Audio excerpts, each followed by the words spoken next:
చెన్నైలో పనిచేస్తున్న 39 ఏళ్ల కార్డియాక్ సర్జను హార్ట్ అటాక్తో మరణించారు. భారతదేశంలో ప్రతి 4 మంది డాక్టర్లో ఒకళ్ళకి బర్న్అవుట్ ప్రమాదం ఉందని అధ్యయనాలు చెబుతున్నాయి. 39 ఏళ్ల యంగ్ కార్డియాక్ సర్జన్ వార్డులో పేషెంట్స్ చూస్తున్నప్పుడే కుప్పకూలిపోయారు. ఇది ఒక స్పష్టమైన గుర్తు. రోగులను నయం చేసే డాక్టర్లకు కూడా హృదయ సంబంధిత వ్యాధుల నుంచి తప్పించుకోలేరు. డాక్టర్ని చాలా మంది తరచుగా సూపర్ హ్యూమన్స్ గా చూస్తుంటారు. కానీ ఎక్కువ సమయం పనిచేయటం అంటే లాంగ్ షిఫ్ట్స్, మిస్ అయ్యే భోజనాలు, నిద్రలేని రాత్రుల వెనుక కూడా ఒక సాధారణ మానవ శరీరమే ఉంటుంది. డాక్టర్స్ రోగులకు చెప్తున్న అదే ప్రమాదాలు, బర్న్అవుట్, ఒత్తిడి, ఆరోగ్యంపై నిర్లక్ష్యం ఈ డాక్టర్లో కూడా హై బీపీ, మధుమేహము, హార్ట్ అటాక్ ప్రమాదాన్ని సైలెంట్ గా పెంచుతున్నాయి. సందేశం స్పష్టంగా ఉంది.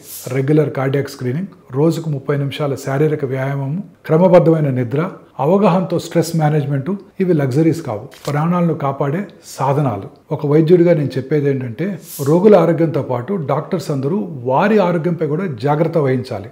మెడిసిన్ రంగం తన హీలర్స్ని నిర్లక్ష్యంతో కోల్పోయే స్థితి రాకూడదు.